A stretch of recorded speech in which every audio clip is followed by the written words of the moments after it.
Uncle Bashir, Yes, sir. season's greetings. Whatever that is.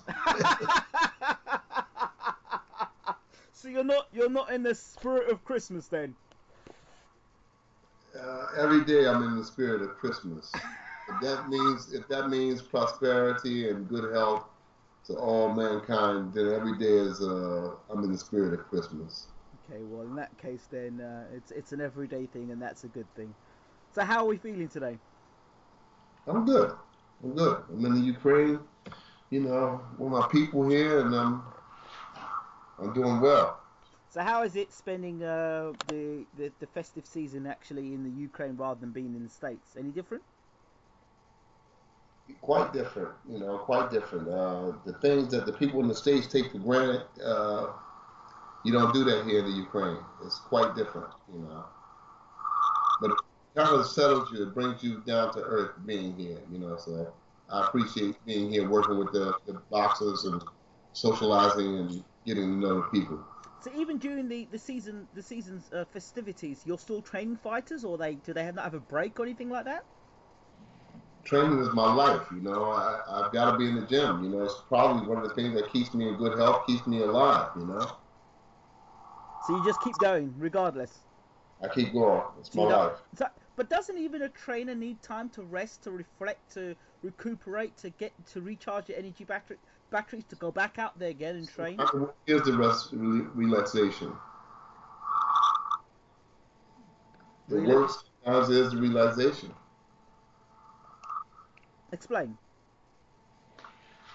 They said if you love your job, then it's not a job. I love what I do. I love what I do. Okay, so don't you grow tired of it? Never. And why don't you grow tired of it? I can't explain that. It's just a part of my life. It's been a part of my life so long. It'd be like if I lost a relative if I stopped doing it. So, okay, the reason why we're having this conversation is to reflect on the year of 2014. So we can talk about this for you as a coach, for reflective of the fighters that you've been working with. We can look at world boxing. Where do you want to start with this? Anywhere you want to start. Get an interview. Okay, let's start with let's start close to home first. We had Klitschko fight 2 times this year. Klitschko so active. I can tell you, I think it's twice this year he fought. Yeah, Povetkin. Was it Povetkin? What's Povetkin and Pulev? And Povetkin and Pulev. Okay, so he starts the year off fighting Pulev in a much talked about fight beforehand. A lot of people believe that Povetkin was a legitimate challenge for Vladimir Klitschko. It was going to be his toughest fight to date, or they say. What were your thoughts going into the fight? I thought that Povetkin wouldn't be as tough as he was. Right. I was wrong. I got a newfound respect for him. Coming into after the fight, I had a newfound respect for Alexander Povetkin because I didn't think that he would provide such a tough test for the champion. But as you saw, it was rough and tumble. It wasn't pretty. It was just effective. So, okay, after the result of that fight, Klitschko got a lot of bad press by a lot of the boxing world, myself included, because we felt that there was a lot of grabbing, a lot of holding, and it was really unnecessary for the heavyweight champion of the world, who is so skilled, to fight in such a manner. What did you go back and tell the champ after this? Well, the one thing about Vladimir Klitschko, he's his own worst critic. So he knew that he didn't look good, and he wasn't happy about it. He knew that he wasn't satisfied with his performance. He knows that he could have did better. And as you saw in the Pulev fight, he changed things around and improved on his actions. But so before we go on to the Pulev fight, what was it in training camp from the Povetkin fight to the Pulev fight that made such a difference? Like I said, he's his own worst critic. He sat down with myself and the head trainer, Jonathan Banks. Just me, Latimer, and Jonathan Banks. We sat together and we reviewed the Povetkin fight over and over, and we critiqued it and said what we could have did, what we should have did, and how we was going to improve on the next fight. Okay. And the result, obviously, further down the year, or more recently, Pulev gets knocked out by Klitschko. Let's go back again. Usyk, your fighter. How many times did he fight during the year? We fought. I think we fought 4 fights this year. 4 fights. So when you started the year, what was your goal? What was the plan? To win. Well, that's to win. That's the bottom line, isn't it? Just to win. That was the start of the year, you know, to win. Did you have any targets in terms of, well, okay, we'll rank number 15 in the world, the number 30 in the world. We want to be in the top 15, or we want to be in the top 20, or we want to win a title, or what was the game plan, strategy? We just wanted to have a curriculum where we were fighting close together, and as it turns out, we was fighting every 90 days. Yep. No more than 4 months apart. Okay. And it turned out pretty good. We're at the time he's the World Boxing Organization Intercontinental Champion, and only in his 6th pro fight he's the Intercontinental Champion, and he's rated number 5 by the WBO. So we're right on schedule. There seems to be a lot of a rush with a lot of fighters today that are having, less fights and moving up the rankings a lot quicker. Is there a danger that fighters can miss out that education that's necessary? I'm not really talking about fighters with the amateur pedigree with lots of fights they've had in their background. Lomachenko being one of those examples, a freak of nature really, and a few others that have had very good amateur backgrounds, so that's given them a proper professional career. But these other fighters that have had that greater amateur background into the pro game and being rushed into, getting into the top 10 and top 15. Sometimes it's a danger. You never can put your finger on one particular thing, because I've seen guys who had brilliant amateur careers and just couldn't turn the corner as professionals. I've seen guys that come into the pro ranks that didn't have any amateur background and did swell, did really great. So you can't put your finger on one particular case in comparison to another. Alexander Usyk has had virtually 300 amateur fights. So at this point, we don't particularly think that we have to move him in a way that you move a fighter that did not have any amateur background. Because in the World Games, you figure he fought the best fighters in the world games. Yep. All different kinds of styles from every country. He saw every style for conventional punches, boxers, runners, holders. So he's conditioned to fight the top echelon of the cruiserweight division right now.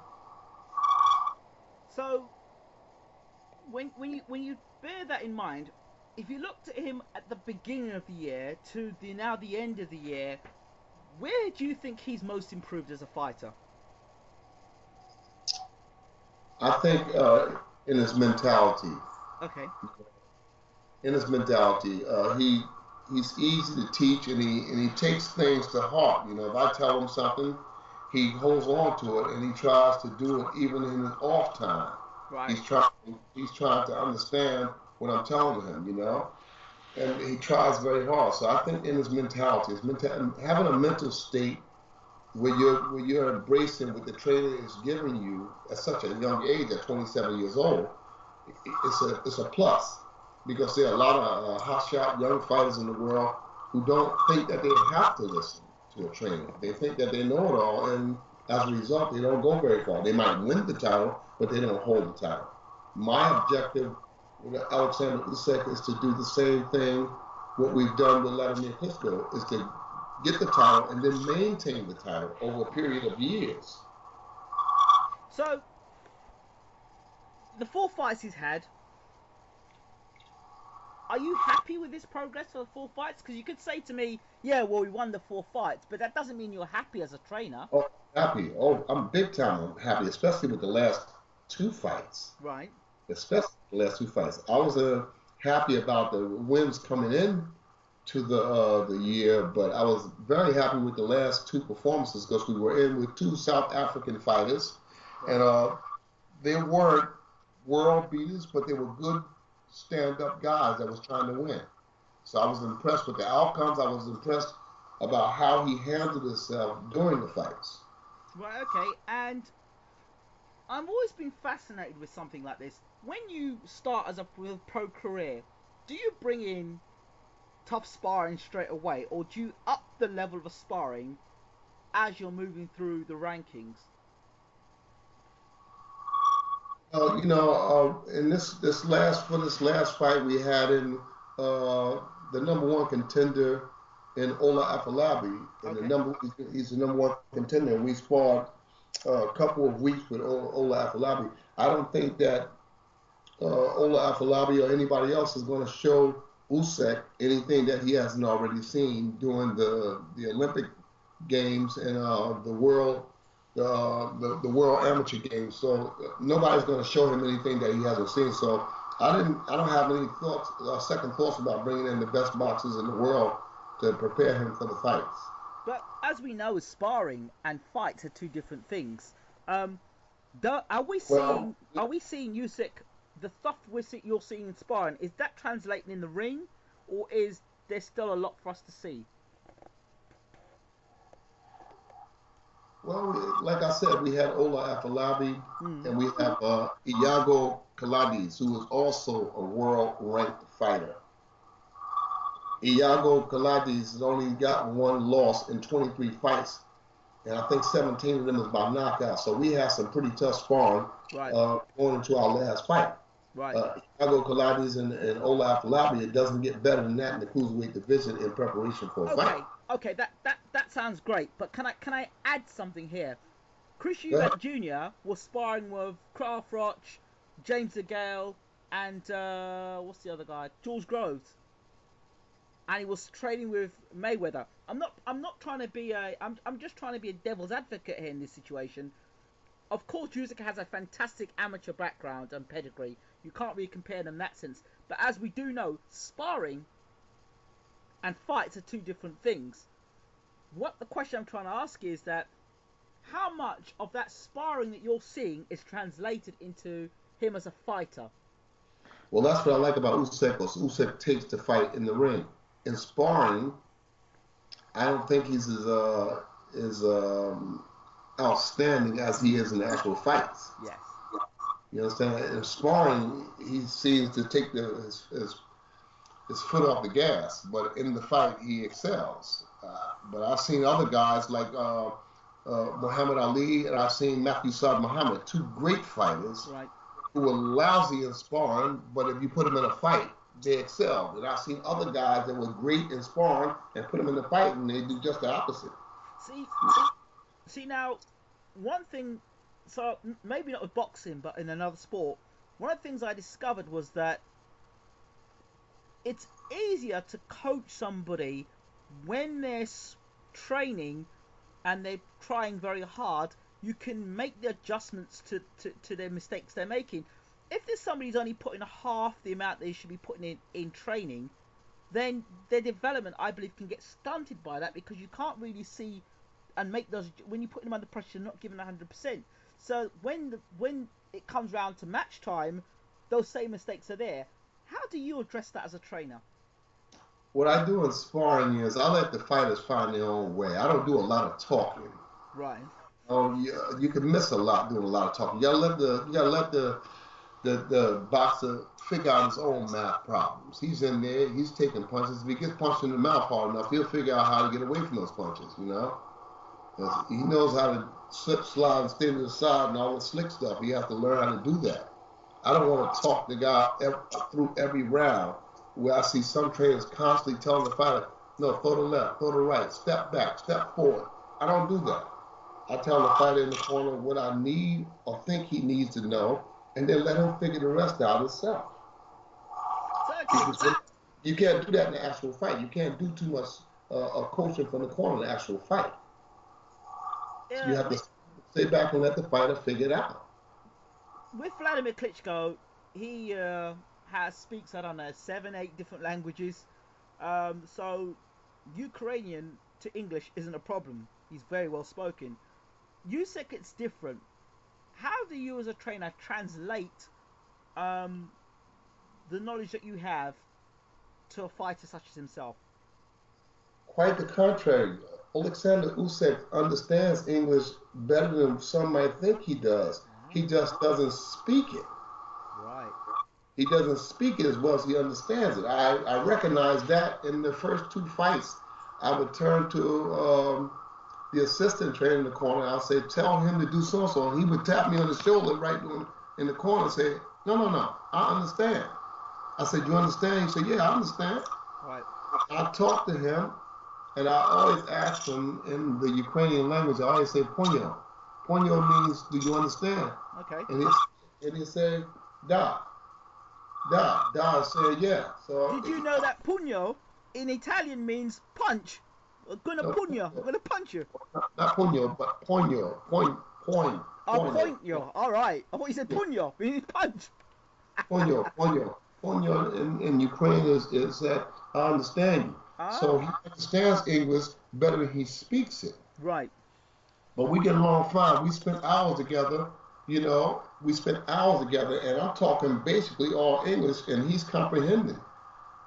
So we don't have a problem there, Okay, it's no secret that Vladimir Klitschko is Ukrainian, as with his brother.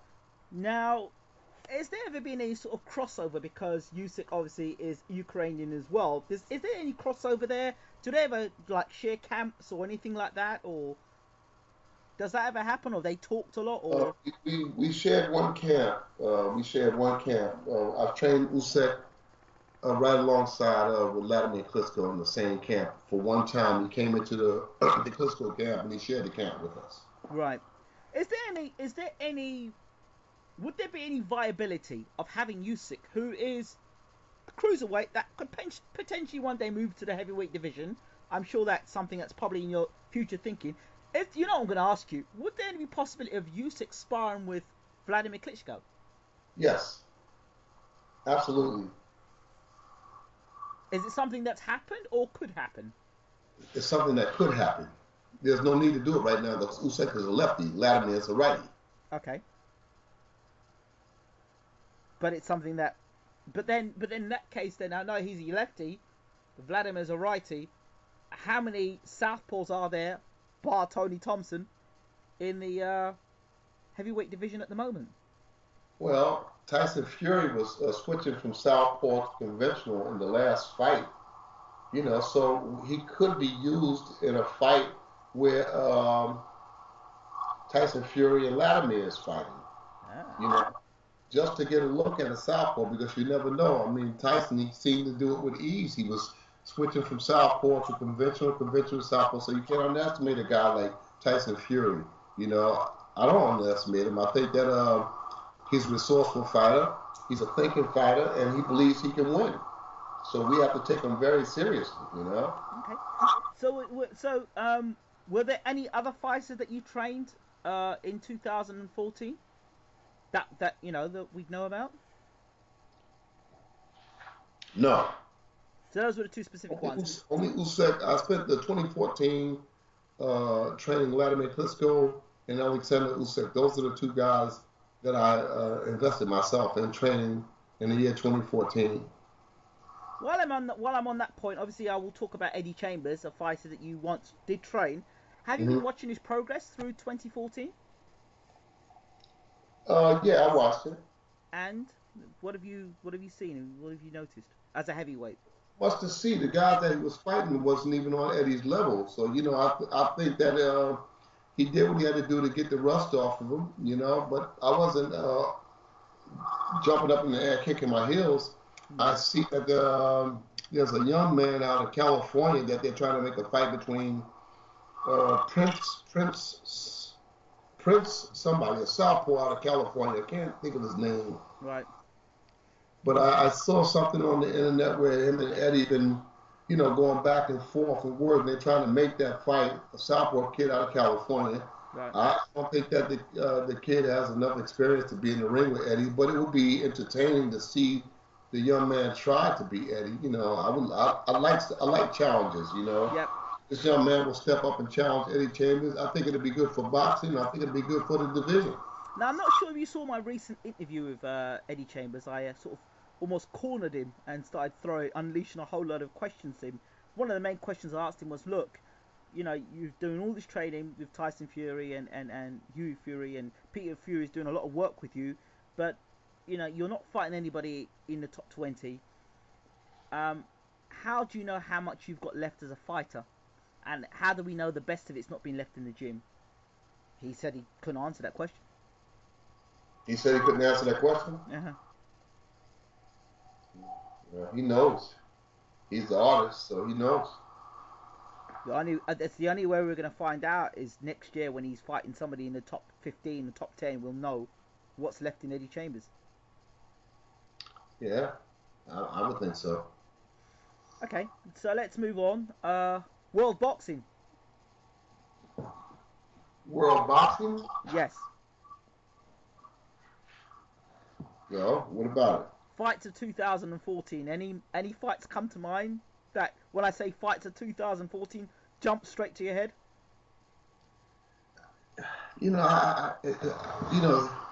I just can't really get excited about the boxing now. I mean, the fight that should be made is not being made. And this guy's arguing about that guy. This guy's arguing about this. That's. I want to see Mayweather fight Manny Pacquiao. Hold on. We had Mayweather fight Maidana twice. They were good fights. Yeah, but I still the second fight left something to be desired. I'm sorry. But the second fight was what was meant to happen in the first fight. Let's be honest. The second fight, what? The second fight was what was meant to happen in the first fight. Yeah, but it left something to be desired. I just couldn't get excited about it, Manny Pacquiao, his fight against Chris Algieri. That happened the way most people figured it was going to happen. Because they let the tiger out the cage too late. Why'd you say that? That's what the guy in the corner said. He said, Did you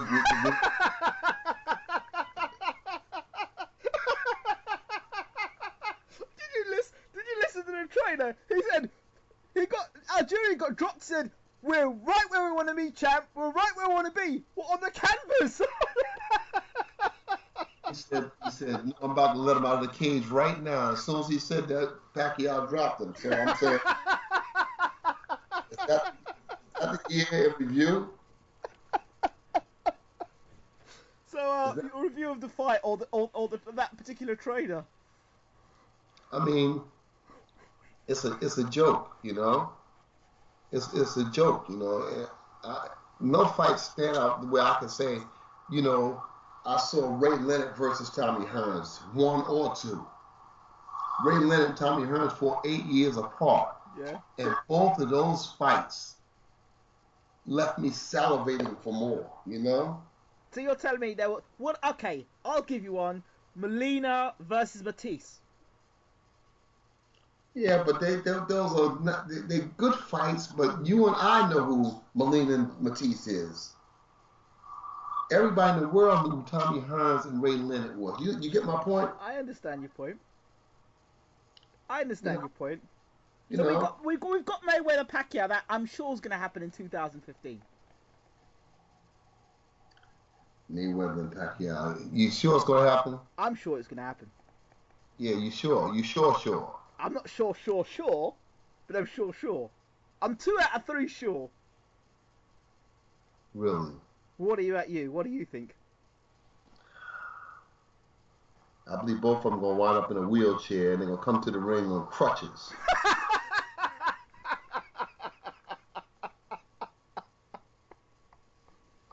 You know what I'm saying? It's just taking too long, Okay, what about the development of Amir Khan? Since obviously his knockout defeat to Danny Garcia has rebuilt his career under Virgil Hunter. The guy that I was talking about, Eddie Chambers' boxing name is Prince Charles Martin. Never heard Prince, of him. yeah, that's the problem. Nobody heard him. And they talking about putting Prince Charles Martin in against Eddie Chambers. And he's a southpaw. He's a pretty good puncher out of California. Right. But he's green, and I think that they would be making a big mistake. But sometimes the people get, you get a string of knockouts, and the people in his corner, they get a little brave and antsy, and they put him in. And if they put that young guy in with Eddie Chambers now, they could be making a big mistake. Eddie Chambers will ruin him. But hold on, Eddie Chambers fought that guy with the unpronounceable last name. It was a cruiserweight. Nobody knew anything of him, and he ended up beating Eddie Chambers. Yeah, because that wasn't. I hate making excuses, But to me, that wasn't Eddie Chambers in that ring that night. Eddie Chambers, he had all kinds. He was here, there, everywhere. I don't want to make it. I don't want to take it in Machuno. I don't want to take anything from Machuno, But he won the fight. It was an ugly fight. Mm-hmm. And I felt that if I didn't tell Eddie to try to be the aggressive in that fight, they would have stunk the house out. They still stunk the house out anyway. So, I take the blame for that loss more than Eddie should get it. Because I sent Eddie forward. I could have said, Eddie, stay here and do what Machuno's doing. Play it safe. Machuno played it safe that night, and Eddie made him look like a world beater by going forward. Eddie came out of the role of counterpuncher, and I said, Eddie, you got to be the aggressor in this fight to make the fight. Otherwise, there's not going to be a fight. Mm-hmm. So I took the blame for that loss more than Eddie should get it. Mm-hmm. Because I asked Eddie to go forward, and he did what I asked him. And in doing so, he came out of his role as counterpuncher. Machuno was a counterpuncher. Eddie's a counterpuncher. And if I didn't tell Eddie to go forward, then there wasn't going to be any fight that night. So I take the blame for that loss more so than Eddie should get it. Now you got another southpaw kid out of California, and like you said, it could be. But if the kid, they keep going back and forth on the internet, I said, look, if you can't, like they said when I was a kid, if you can't get along, get it on. Get it on. While we're on that point, grudge matches. Carl Froch you would have thought ended the grudge match between himself and George Groves. George Groves has said Carl Froch got lucky and wants to have a third fight. What did I tell you when they made the fight? What did I tell you? That Carl Froch was going to beat him. Well, I believed it too. But a lot of people had Groves winning that fight. They had Groves being in the fight. And I said, he's not going to be in the fight. Because remember the first fight with him and Froch? Yes. They said the fight got stopped too soon. Right. I said, this time, Froch is really going to put the exclamation on the whole sentence. He's going to put it on it. And that's what happened. And I don't see if they fought 3 months from now, I see the same thing happening earlier. He just can't beat Froch. So I'm not excited about that fight. You was excited about that fight? I wasn't excited about it when they made the second fight. I wasn't excited about it. I told you it was going to happen. I kept telling you it was going to happen, that Froch was going to spank him. I'm not excited about it now.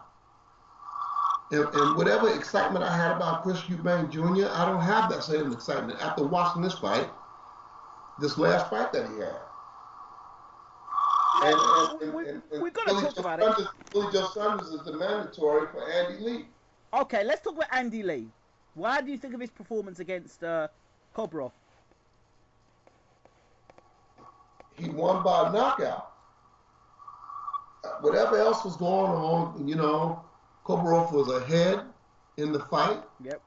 But whatever else was going on, Andy ended the fight. He saved a reputation because he knocked him out. That's the second guy that he knocked out, that right hook.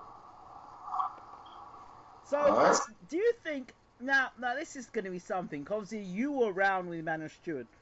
And Andy Lee, as we all know, was in the Emmanuel Stewart camp, the Crunch Gym. He was a fighter there.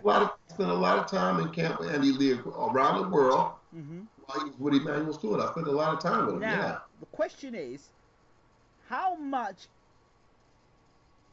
credit does Adam Booth get for the Andy Lee win? Because could it be the case that suddenly it's all come together because of the whole Emmanuel Stewart Foundation that was built? Or do you think it's a case of Adam Booth has taken it to the next level? I think Andy Lee is Andy Lee. You know, I don't think that Adam Booth has done anything with Andy Lee that hasn't already been done with Andy Lee. He Right. might have a little tweak here and a tweak there, but for the most part, Andy Lee fought like Andy Lee fight. I've seen Andy Lee fight a lot of times. I've seen him spar a lot of times. Like I said, I was around him when he first came to the club. Right. I was around him for years, and I didn't see any difference in Andy Lee than he has been in any other fight. He just he got by that night. Like I said, he was behind in that fight. He was behind in the fight with Jackson. Louis Jackson. He's behind that fight, and both times he came out with that vicious right hook and put both guys on their backs. So you can't argue with that. When you win in a devastating fashion like he won those fights, who can argue with it? So where would you put Andy Lee now in the world? Kind of in the world, you've got him, you've got Cotto, you've got GGG. I mean, Billy Joe Saunders is the #1 contender now. I think that Cotto is too little to be a middleweight. He should just pick up his chips and go back to 54.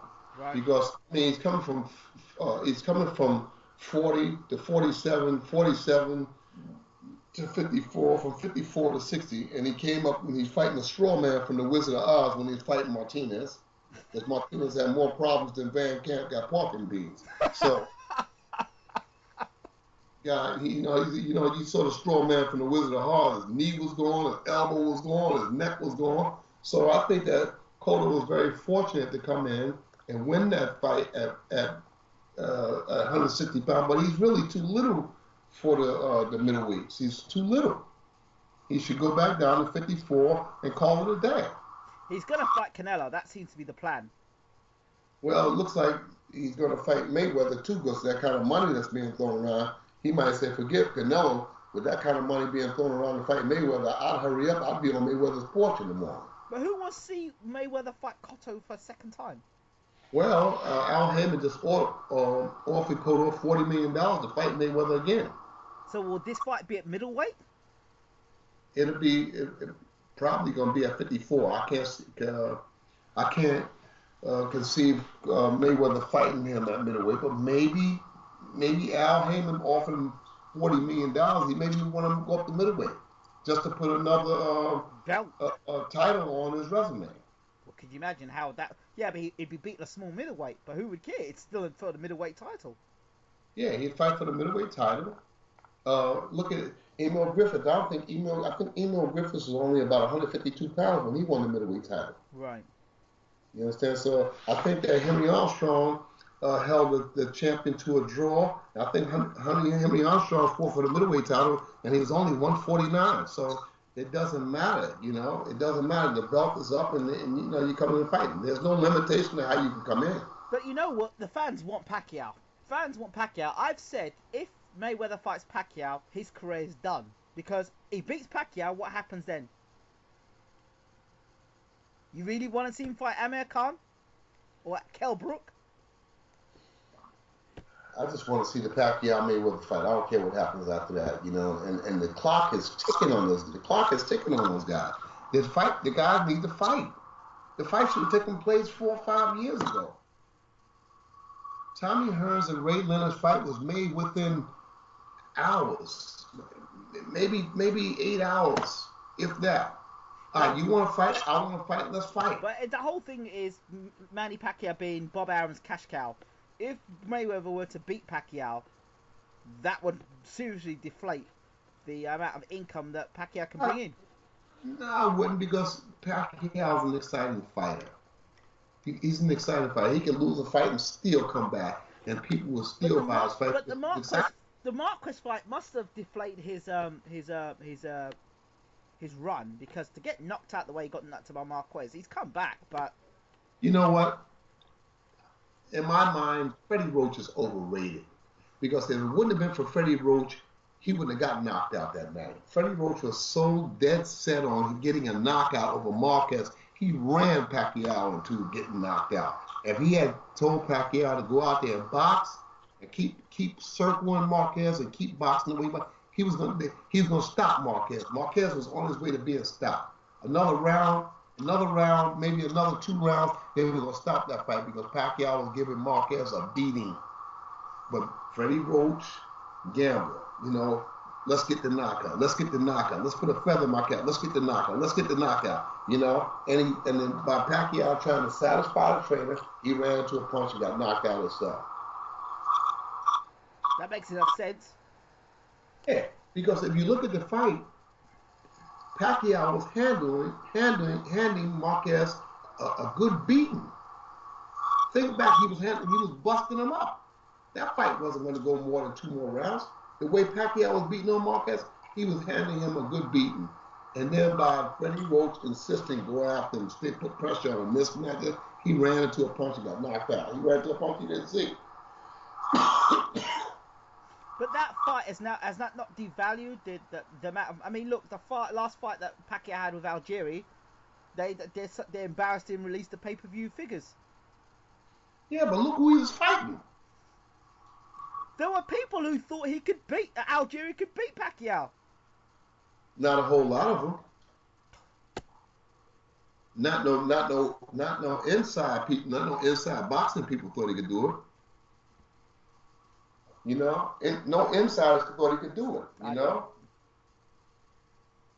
No insiders thought that this kid had a chance against Pacquiao. I want to ask you a question about Pacquiao. It's a thought that I've been having for a long while.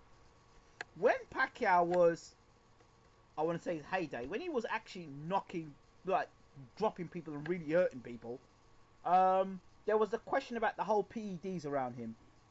Then it got intensified around him, and then after that, what seemed to happen is it got more intensified, and then after that happened, it seems that Pacquiao stopped knocking people out. Excuse me for 1 minute. Excuse me for 1 minute. Sure.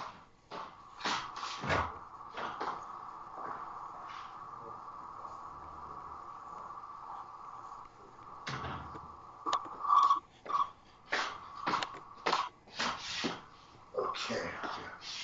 I gotta move my house. Okay, keep going. Okay. Go ahead. All right, hold on. Yeah, we talk about Manny Pacquiao. All right. And I was saying that his, since Alex Ariza they departed, they were talking about the magic drink and all the rest of it, and his body shape's not been the same. He's not been knocking people out. Well, it could be that he was on PEDs. It could be, and it's a question. Maybe he was. The suggestion is that there's a lot of fighters today in boxing that are on PEDs. Well, the only thing I can say about it is it's ruining the sport. It's ruining the sport, and if a person gets caught using PEDs, they need to be banned from the sport for life. That's the only way that's going to stop it. They should be banned from the sport for life. If they get caught using it, that's it. Don't give them no second. Don't give them no that you out a year and you can come back. No, you got to send a strong message that PEDs won't be tolerated. If you get caught, you're banned for life. You put Panama Lewis and Jose Resto out of sport for what they did. So hey, don't stop there. Don't stop there. If Jose Resto and Panama Lewis were put out of the sport, hey, get everybody else. Everybody else got to pay. You know what I mean? Yeah. So if they get caught doing it, then you got to say, you know what? You're out for life.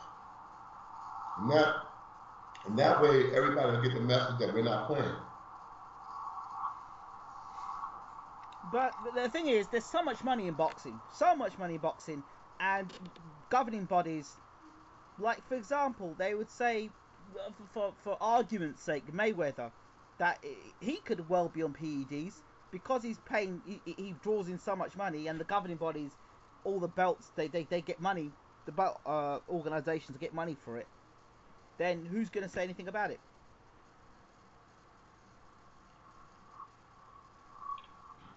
And the fact that Mayweather is an advocate for testing. Yes. by him being an advocate for it, who's going to look at him as the one that's doing it? Exactly. That could be a way to take the light off of him. But if somebody is utilizing PEDs, I think they should be banned from the sport for life. Could you tell, as a trainer, apart from looking for spots on a fighter's back and stuff like that, is there any way you can watch a fighter and say, this guy's on PEDs? Or is it more scientific than that?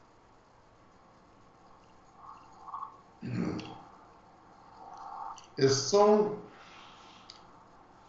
much science now in the world of sports. It's hard to determine who's using it and who's not. Okay. You know? It seems to me that boxers nowadays is always looking for a way not to do the work. It just seems like this is the norm.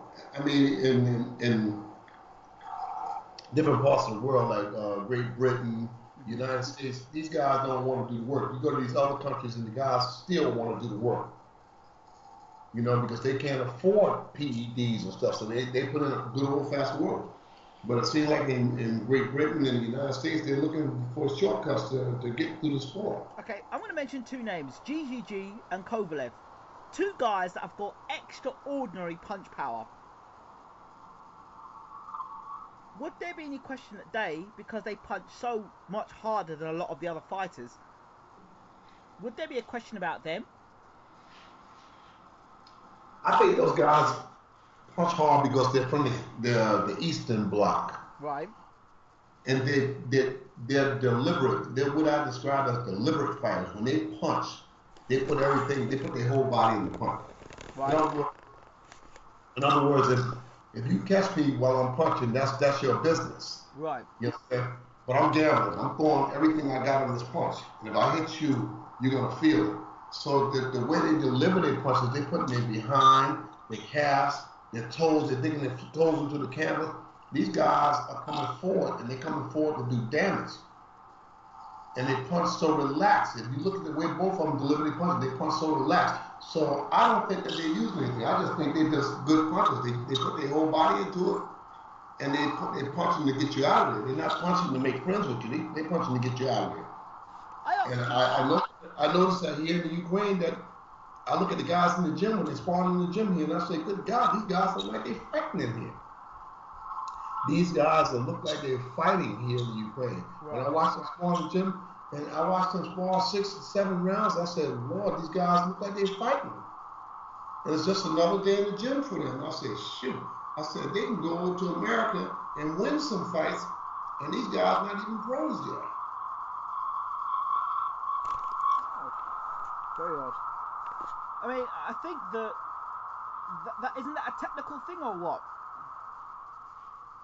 I just think it's a mentality. Okay. I think it's a mentality. You know, that I want to win, and I will do what I have to do to win. And then, like I said, you get other boxers, they try to be cutie pies. You know, instead of going out and doing the job. I understand that Eubank equals opportunity, though. He has a chance to be a superstar that night. We're gonna go back. Well, let's talk about Chris Eubank. Let's talk about. There's a few elements we've got to talk about. Let's talk about the relationship between fighter and like father and son first. Let's talk about that relationship. All right. How much influence should a father have in a corner if he's not a trainer? Nobody can say that. Really? Like it? I don't like it, and a lot of other people don't like it. I try to keep the father, the brother, the mother, everybody out of the corner. I don't want them there. I don't want them there. I don't want nobody from the family in that corner when I'm training the boxer. Go in the audience and have a seat. So grab a cold and watch the fight. So Chris Eubank Sr. is not the trainer of Chris Eubank Jr. Yet, if you watch the way Chris Eubank Jr. fights, he makes the same mistakes his old man did, which is throw punches and head's looking at the floor. looking very uncomfortable coming forward. His father wasn't good at coming forward at all. You know, fight the same similar way. Doesn't like to fight 3 minutes of a round. So it looks like his father's been training him. Although Ronnie Davis is a trainer. My impression is the father and the son, they're both arrogant. Right. They got some kind of attitude with them that they can tell other people what to do, but they're exempt from it, you know. I don't see nothing that I expected to see in that fight. You know, I didn't see anything that I expected to see from Chris Eubank. So the relationship between trainer and fighter, it seemed a highly disrespectful one. At one point, his trainer says, "You've got to get out there and stop him." He turns to the trainer and says, "You're talking too much." Mm-hmm. Yeah. And the father should have slapped the taste out of his mouth when he talked to that man like that. But the father did the same nonsense as well. And the trainer had to slap him in his face. Well, a fighter got one time to tell me at the end that I walk out the corner during the fight and tell the people, "Give me my paycheck and you can get somebody else to train him." Because if you allow a fighter to do that one time, then he'll keep on doing it. The way I've looked at it is that if Chris Eubank Jr. does not get rid of his father and get a trainer that he believes can work with him, I believe at the end of the day he's going to go no further than domestic level. They got some journeymen in America that are spanking. Really? Mm-hmm. They got some journeyman fighters in America that'll beat him. Because he doesn't have any resolve. At the end, when he knew he was losing the fight, he started throwing haymakers and stuff and catching Billy Joe with some punches, but Billy Joe looked like he was tiring at the end. Yep. But he started tiring, but Eubank seemed to fall apart at the end. He was just winging, trying to play the lottery, swinging a lot of punches, hoping that he could hit something. So technically, if you were a trainer, if you were training Chris Eubank Jr., what would you be looking at? What would be the first thing you'd be saying to him as you look at him as a fighter? Balance. Okay. That would be the first place I thought. His balance didn't look all that sturdy in that fight. Okay. His balance didn't look like he was standing on proper balance to deliver the shots, So it's just something that I would just work on. I would start with the balance. Start with balance, yep. Start with basic boxing skills. He didn't do nothing. I thought that he lost the first 5 rounds. It looked like the strategy was the first 5 rounds. I've never done 12 rounds before. I'll let you take the first 5 and then I'll be confident after that to fight. Nonsense. If you don't call the shots, the trainer's supposed to tell the fighter what to do, and the fighter's supposed to try his best to follow the instructions of the trainer. Well, he said he didn't need him. He said That's he didn't need a trainer. Huh? He said he didn't need a trainer. Mm-hmm. Okay. I get the guy Shumanov that fought Bernard Hopkins. He said the same thing. He didn't need a trainer. Now he's the ex-champion because he didn't need a trainer. He's the ex-champion because he didn't need a trainer. So how old is Chris Eubank Jr.? He's 23 or 25, something like that. Wow, he's really a scholar, right? Yeah. His father said he could beat GGG. He was going to be better than Mayweather. What was his father seeing?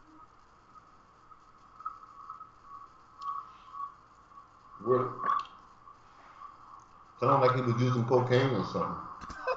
Oh, God. Can you explain to me why he was in the ring for 5 rounds, or for the 12 rounds, what he is actually doing? Yeah, he was modeling for GQ. See, before to put you in this, man. If your son is in a corner getting beaten in a fight, and you're standing there posing, you care more about yourself than your son. Doesn't that say enough? The two of them, like I said, are arrogant guys, and sometimes arrogance blinds you where you can't see when you're doing something wrong, or when something that you're doing wrong looks right. But I saw the fight slipping away from him early on in the fight. Okay. Fight slipping away from him. Okay. On the same bill, Tyson Fury fought Derek Chisora. And what were you thinking was going to happen before the fight?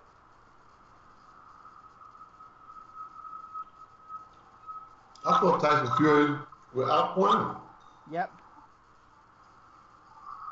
I thought Tyson Fury would outpoint him. Plain and simple. Boxer from long range. I expect Tyson to, he's switching from lefty to righty, from righty to lefty. And I really don't think he had to do that there. I think he could have handled the situation if he just stayed in the righty stance. He could have handled it. But it went about just the way I thought it would go, except for the fact that I thought Derek would put up a better showing than what he did. Did Derek Chisora overtrain? Was it the fact that Derek Chisora is world class? Please, I don't want to hear that. None of that. You don't believe any of that? No, I don't want to hear that. He got his hiney whooped and that was it. Alright? Whether he overtrained, that's his problem. As for Tyson, it was would you call that a top class performance? Tyson versus Chisora? Yes. I call it a work-like performance. He did what he had to do to win. It wasn't pretty. It was effective. He got the stoppage. Mm-hmm. Something he couldn't get the first fight. Mm-hmm. How much has Tyson? How much has Tyson improved since the last time they fought? Like I said, it wasn't pretty. It was effective. Right.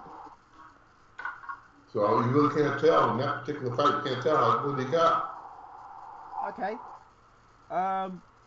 Another heavyweight, Shannon Briggs. He's been shouting from the rooftops. He's been upsetting your champion. Yeah. Is he realistically going to get a shot at the title in 2015? Hard to say. Hard to say. I mean, surely. I mean, he hasn't fought anybody of note. He's very capable. Still? Yeah, he's a threat. He's in good shape.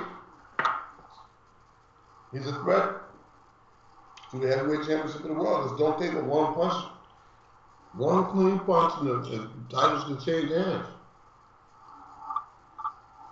But are you saying he's more legitimate than Pulev or more legitimate than Povetkin?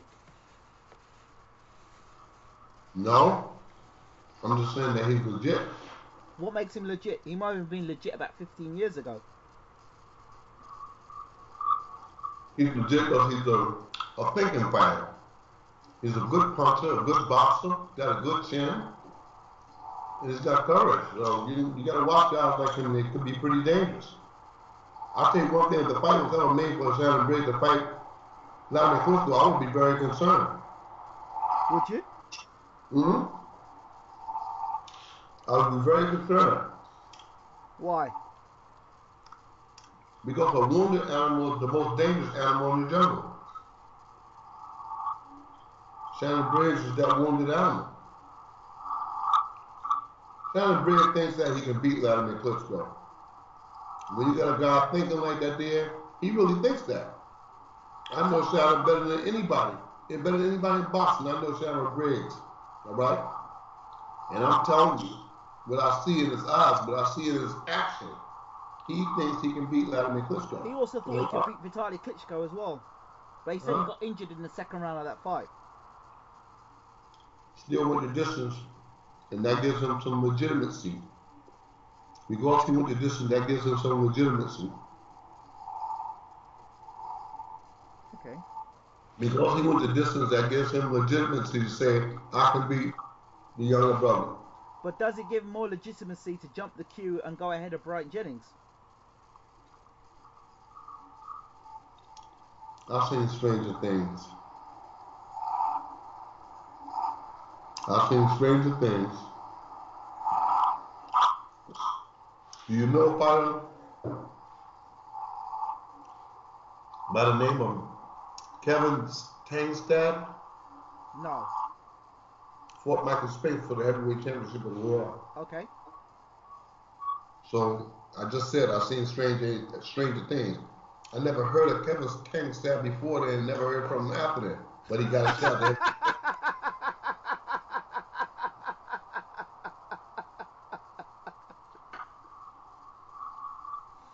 What happened to Kevin Kingstad? Huh? What happened to him? Cab driver. He's a cab driver now. He's a cab driver now. Mm-hmm. So where was he ranked in the world? Where was he ranked? Yeah. He was a cab driver. He was a cab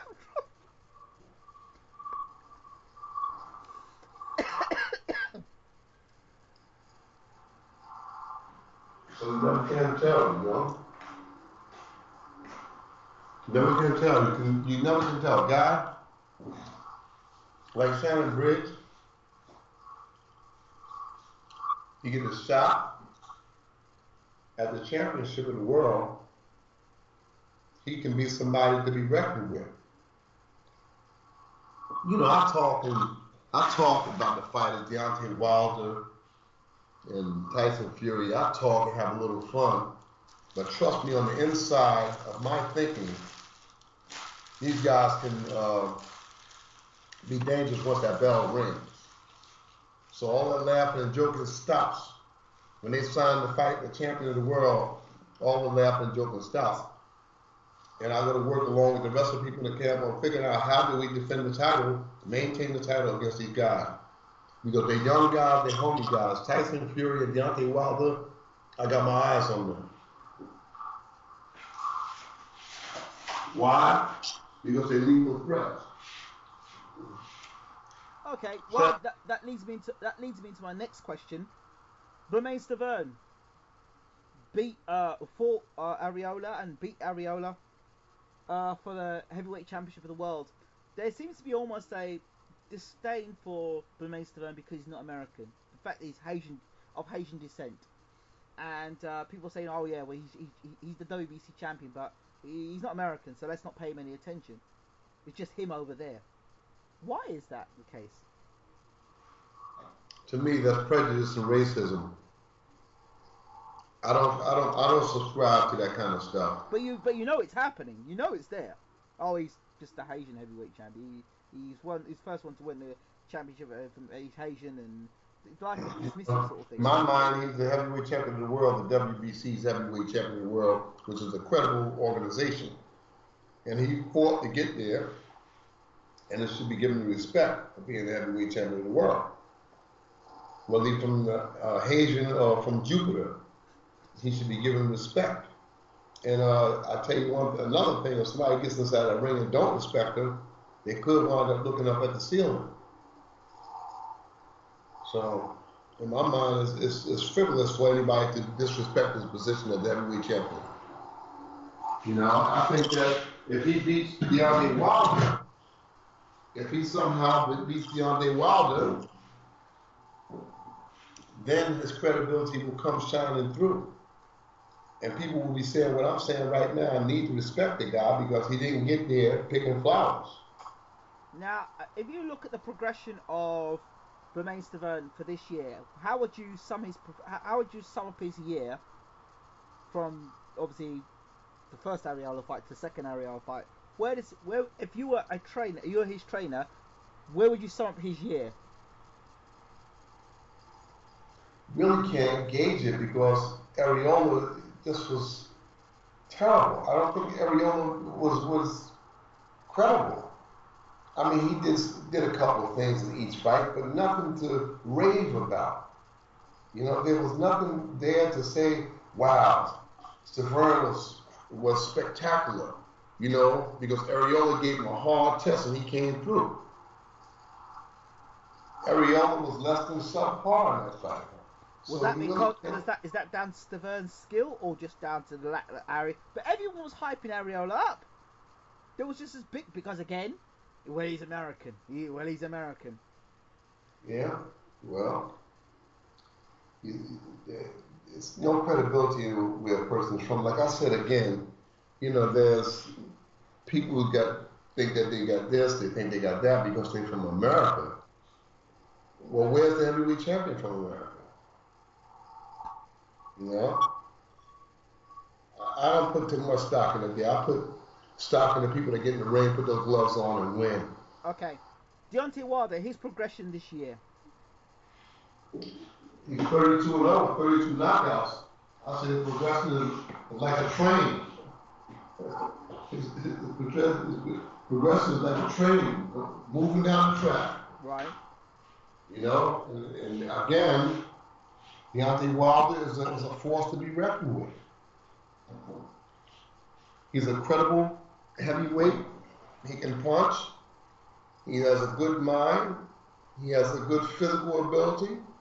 And he has desire. And he believes in his stuff. And anybody who dismisses him could, again, wind up looking up at the ceiling.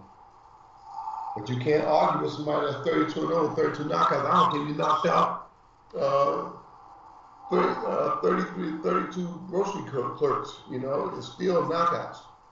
Why are you being a bit diplomatic here, Mr. Bashir? Because you all talk about levels and the fact that, you know, are the levels that much different between Stavern and Wilder, or are they is it just an illusion and Wilder actually is the real McCoy?